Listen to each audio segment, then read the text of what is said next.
Okay, folks, we got a Ford F-150. Got the 5.4 Triton engine. We're doing complete timing overhaul. A couple things I want to touch base on this ride. When you do one of these timing overhauls like this, there's a few pointers that you might need to know in order to save your ride. Most shops will tell you your engine's trashed at this point in time, and really it's not. Alright, first off, my shop is a little dirty, but we work with it anyways.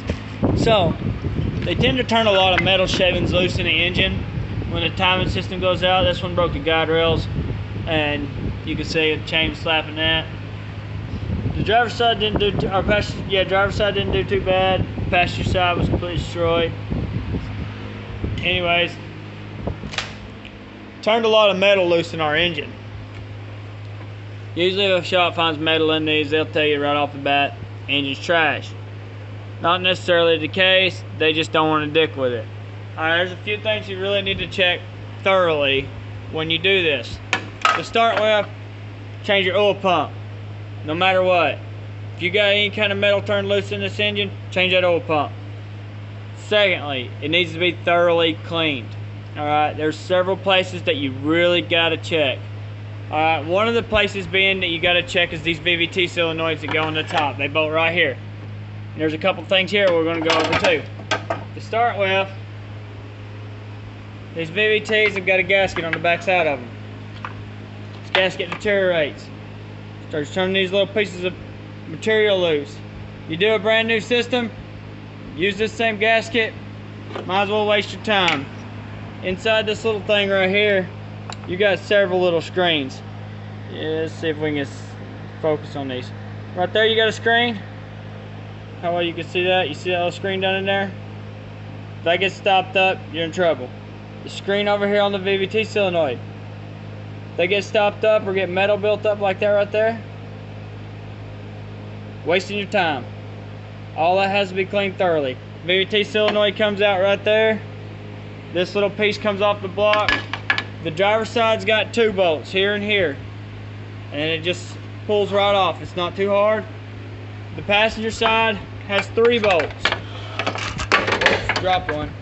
One here, and one here. Alright. Another thing. What's the point in doing this when you know you got guide rails that's broke and you know you got metal shavings turned loose in your engine if you don't pull the oil pan and clean it? I don't know how many times I went through behind somebody, find a whole bunch of new parts in the engine, still run like crap, pull the oil pan, what do you know? All the old timing rails and pieces and chunks blocking up the pickup tube. Clean your oil pan, clean your pickup tube. Alright, this one is a 4-wheel drive. I bet you're thinking, how'd I get the oil pan off with it being 4-wheel drive? Well, here, let me show you a couple little tricks real quick. This is really neat to know.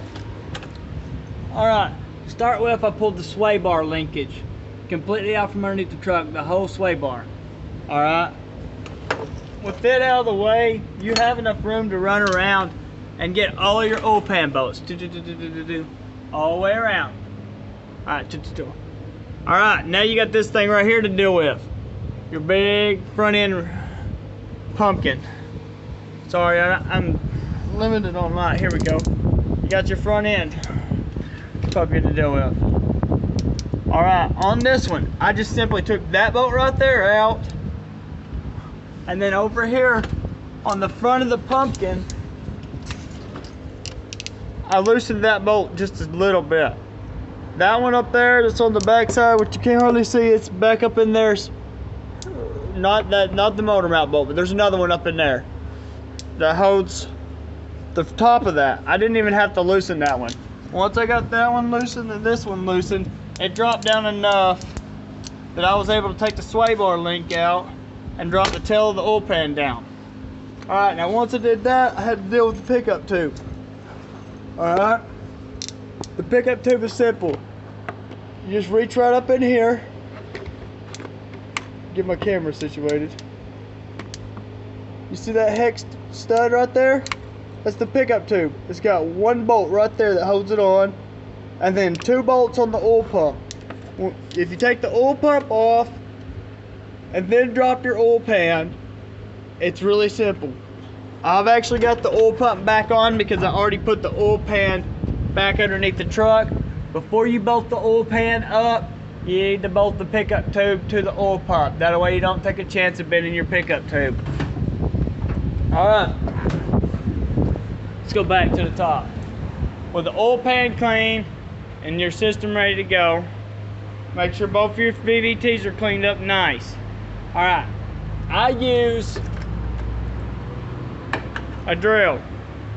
It's a regular piece of wire on it. I actually got this wire off of one of the pigtails that we have bought and used on another vehicle. I just stripped a little bit on the end of it, and I use it like a snake. And I just run it down in these oil galleys. This one goes to the cam, so you just run it up till it stops. It only goes in just a little bit. This one right here goes to the cam. Just runs up about that far and stops. Alright, then you got this one and this one right here, and them are longer oil galleys. You got this one too. It's not very long, but you just run that snake down in these holes. I usually hit them all because 2 of them are bolt holes, but just hit them all. One's shallow and 2's really deep. My Dremel goes all the way down, but that'll clean out them oil galleys.